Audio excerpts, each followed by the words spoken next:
Hi to all my subscribers, and to anyone new who's watching, I'm going to do a little post-mortem on the debate that just took place between Jeremy Corbyn and Boris Johnson on the 19th of November on ITV, and this is a prelude to the predictions I'll be making for the outcome of the general election. So the first thing I'd like to say about this debate, I found it a bit disorganised, chaotic. I didn't appreciate the quality of the questions. I found them almost a little bit childish. And I think they threw the debate into chaos. It headed off on numerous tangents. I didn't feel that Julie Etchingham was as sharp as she has been in the past, and I don't feel she did a particularly good job chairing this debate. I felt Boris Johnson started kind of strong and energetic and with a good message, but I think he lost his way. I feel he's become a bit exhausted in his campaign. I don't think he is being at his eloquent best.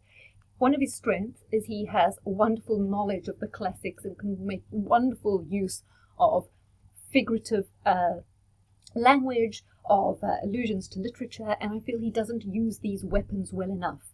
I think, his strength is in his flamboyant manner and his rather flamboyant use of the English language, which can bring a debate alive, make it more interesting, engage people, and also he can use that clever way with word to strike blows, and I don't feel he did this. He was underprepared.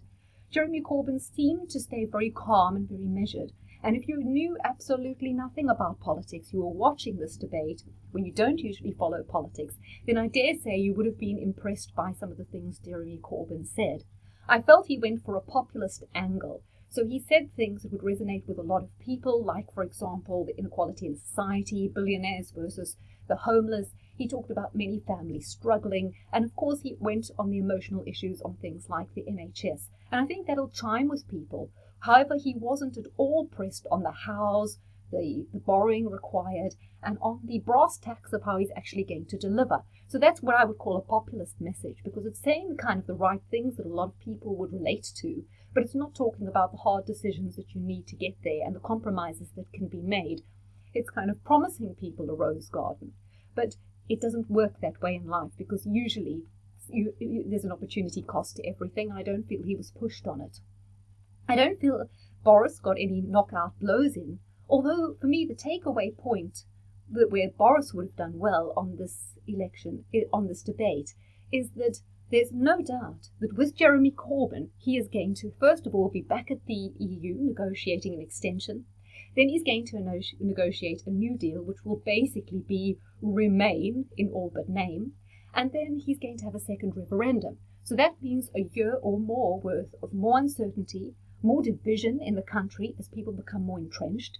And that's really bad for business. So the best thing Boris rammed home, and I know he went overboard in ramming it home, that with Jeremy Corbyn, you're going to get more uncertainty. And I think looking at that debate with Jeremy Corbyn, it's definitely more likely that the UK will split up, because he only ruled out a new referendum in Scotland in the first 2 years and not afterwards. So it seems that whether we Brexit or not, Nicola Sturgeon is going to keep pushing for Scotland to become independent, and that'll be a lot easier with Jeremy Corbyn at the helm. So the most important takeaway point is if you vote for Boris and you want Brexit, you're going to get Brexit. If you want Remain, but you vote for Jeremy Corbyn, you're still not quite sure what you're going to get in the short term, but you do know you're going to get a lot more uncertainty. I feel a lot of Remainers watching that will think, well, they kind of know where they are with Boris's deal, and they don't particularly know where they are with Corbyn and his other policies, so Conservatives are still a safe bet. But I did feel that Boris Johnson wasn't particularly polished, although someone in the audience rang up LBC and they said that Jeremy Corbyn had all his information loaded up onto auto cue, so he didn't have to refer to notes. And a lot of people perceived that as Jeremy Corbyn having more conviction because he was able to speak without looking down all the time, whereas Boris was referring to notes, so he was kind of more disorganized and more flustered and didn't look like he had enough conviction. I was really disappointed in Boris's performance, because I think in the final Brexit debate at Wembley Stadium, where I think he was on the floor with Andrea Leveson and it could have been Gisela Stewart, but I felt he gave a barnstorming performance. He hit all the right notes. It was just a PR extravaganza with some really strong messaging, and I don't think he got any of that right tonight. I was really disappointed watching that. I mean, overall, I think it was kind of a draw. Obviously, with the political knowledge I had, nothing Jeremy Corbyn said was going to have any sway with me, because I understand that to get to that position is not easy, and I understand his fundamental ideology, which is basically communist, which is basically unpatriotic and anti this country. And I don't feel that Boris Johnson used any opportunity to highlight any of these issues to the audience. He got a little bit on the back foot, and he seemed the only thing he was trying to press home is that Jeremy Corbyn did not have a personal view that he can express on Brexit because his own party is so divided on it. And that came across, but it was repetitive, and I think it could have annoyed people more than kind of ramming it home. I also felt there was far too many irrelevant questions. It was a wasted of time to ask about Prince Andrew. It only gave the opportunity for them both to virtue signal about the victims, and I felt that was kind of false. As a voter watching, Andrew is not an issue for me in this election, and I felt that was a wasted opportunity. I also found this kind of asking them to come and shake hands and pledge to almost be nicer to each other was a waste of time, very cringeworthy, and it was a little bit of a gimmick. It just came off a little bit unprofessional, wasn't too keen about that. As far as integrity, well, guys, we're talking about politics here. Trying to clean up politics is like saying you're going to make a sewage farm smell nicer. You don't always get the nicest people in politics, but the important thing is, can they get a job done? And so I'm not too interested in hearing that they're both choir boys and angels and that they're both going to go to confession every week from now on and try and be better people. I think that's also a little bit babyish. So the debate never came alive for me. I just felt there were no depth. There was not enough facts. Boris, as I say, was a bit repetitive. I think he was shaky on the NHS facts. It seems to me that NHS has become an issue. It's almost like two parents are getting divorced and they both want to prove who loves the children more. And you've got the mom saying, I know what's best for the children. I've always taken care of them. I will meet their needs. And you've got the dad saying, no, but I'm going to provide them discipline and I'll just give them more money and I'll understand them better than you. And the mother saying, no, but I love them more. He loves them more. That's how they're treating the NHS. And I think there are fundamental problems that they're not talking about. And one is the fact that we're getting 1 million people in this country through immigration every 3 years. So the NHS is already lagging behind. How is it ever going to catch up if we add to that problem 1 million extra people, or probably more, every 3 years? That's the biggest problem, along with inefficiency, too many management consultants, too many managers, too few staff. There are lots of problems, very poor staff retention, and I think all they were talking about is who's going to spend more money on it. So in the last 71 years of the NHS, the Tories have been managing it for 44 out of those 71, and I think this whole thing that Labour is the party of the NHS and the Tories are going to destroy it is kind of wearing a little bit thin. So I really think that although Jeremy Corbyn made some points, there were no real plans. There was a lot of virtue signalling, and he was almost very cautious not to reveal his true ideology. It was all very, very sweet, very nice. It was almost like, socialism is the happy face of communism kind of thing. So it wasn't too impressed with that. So let's have a look. When I compare it to how Trump was behaving in his, obviously Trump is Trump, but how Trump was behaving in his debates with Hillary, I felt Trump hit some key points, key messages that rammed home. One he went on is about winning, about jobs, about saving manufacturing, which was something actually Jeremy Corbyn mentioned, which was quite a strong point that he made. I think Boris needed to have better points on those. Also, Boris is not cutting corporation tax. I think that's weakness. I think the Irish economic miracle that happened in 2015 is down to tax cuts, which is why Google, Twitter, Facebook, everyone's got a head office there that needs a rethink. I think when Trump had a message of tax cuts, lowering corporation tax as a way of reigniting business, and also had a strong message on manufacturing that really captured the imagination. And Boris has none of these strong messages, saying something like, we're not going to have a corporation tax cut, and therefore it's a very weak point. To say you're not going to do something is not a positive point, and I think that felt terribly flat for me. I thought saying you're not going to do something is is really not a headline grabbing moment. So Boris is definitely missing a few more. Obviously, Jeremy Corbyn can talk about manufacturing, but he also no substance about how he's going to do it. I felt when Trump was talking, I did have a grip on how he was going to go about achieving these things, because he set out that he would change trade deals, But I, as I say, with these two, no really strong takeaway points other than Boris's point, which remains valid, that with Jeremy you do get more delay, more divisiveness, and more uncertainty, which, I mean, really, that probably is one of the most important points. So Boris also needed to emphasize the fact of why it's possible to get a trade deal in the next year with the EU after they pass his when they go into the interim phase, because we're starting on a total level playing field. We've been in the EU. We have all exactly the same regulatory environments and guidelines and whatever. So it's not like Canada where they're trying to bring it into alignment. Therefore, he should have emphasized that more, although I appreciate with Julie butting in and the whole scenario, it's very hard to keep going on cohesive points and ram them home effectively. Yeah. So definitely we needed more humour from Boris. Corbyn can't do humour. He does seriousness, he does virtue signalling, he appeals to people's sense of injustice and people's sense of being left behind, where Boris has to appeal to patriotism more, to a sense of winning. He has to appeal to the instincts of conservative voters for fiscal responsibility, and I don't think he really did that. It's also, we're going to spend, we are going to spend. I want to hear a little bit more about the benefits of austerity rather than just, austerity is so terrible. Sometimes, it's a necessary evil, isn't it? The final point I'd like to say is this thing about America buying into our NHS, taking over our NHS.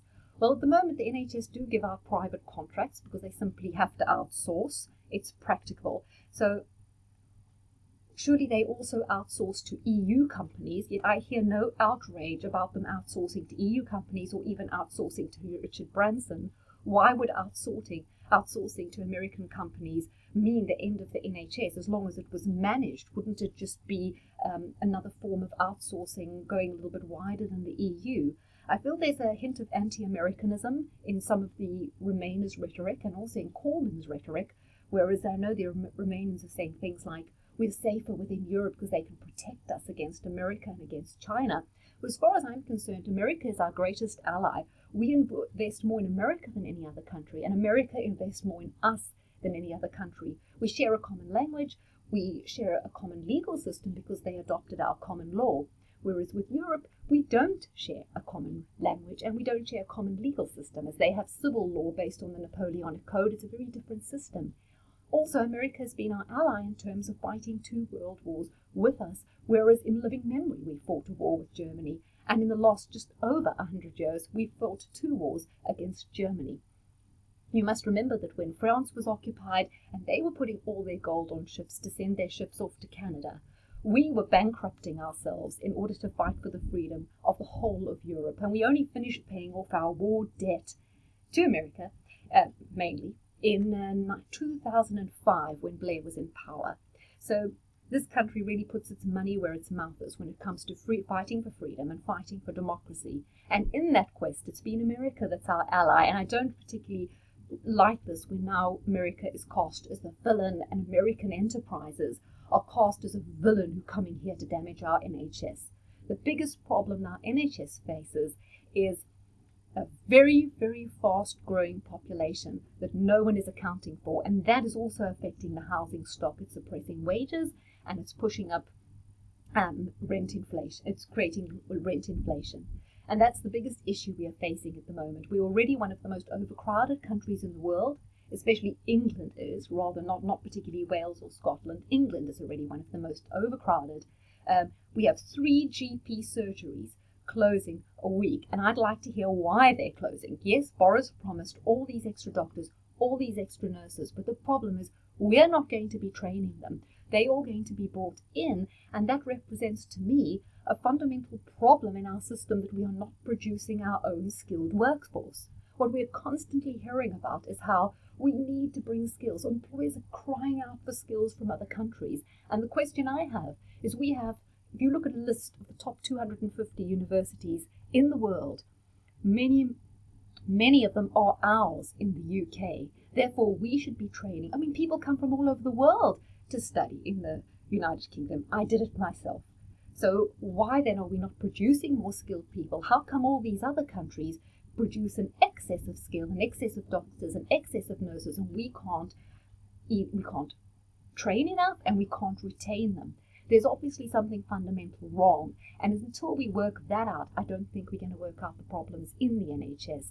And immigration, definitely, someone has to get a control on it, because no matter how much they tell us we need it, and it's wonderful, if you put all that aside and say, but the infrastructure isn't there, the pressure on public services is immense, and no matter how much money we throw at it, we just can't get a grip of it.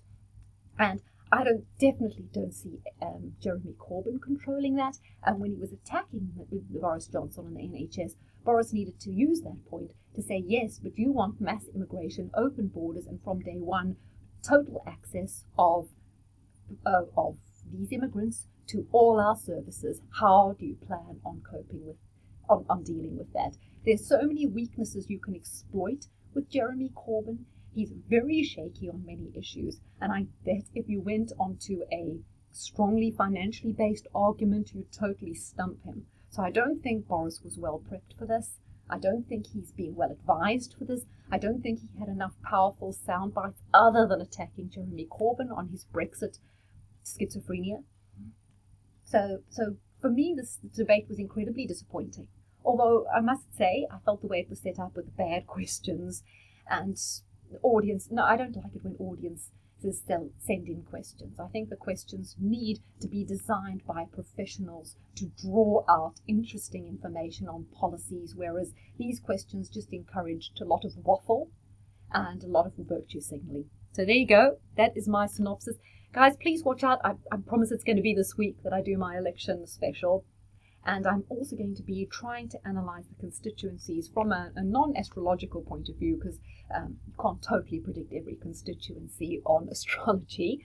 But I want to give my synopsis on how things will go. In the meantime, please check out my website, lisalazuliastrology.com. It's all one word, lisalazuliastrology.com. I'm going to be putting a lot more of the relationship astrology on there, lots of podcasts, so please look out for that. And please look out for all my horoscope books on Amazon. If you just type in Lisa Lazuli 2020, they all published up to Sagittarius. Still waiting to do Capricorn, Aquarius, and Pisces. Sorry guys, I know you're always lost. I don't know why I always start with Aries. I'll have to do it differently next year. Would massively appreciate you guys if you wrote me a nice review or even download. They cost nothing on Kindle Unlimited. So if you just pop over there onto Amazon and download one of my books on Kindle Limited, perhaps write me a review. It's a way of supporting my work and very much appreciated as well. So hope you all keeping warm in this chilly November. Please leave me your thoughts on the debate, and I hope the sound quality on this was much better. I've tried to speak up and eliminate any background noise.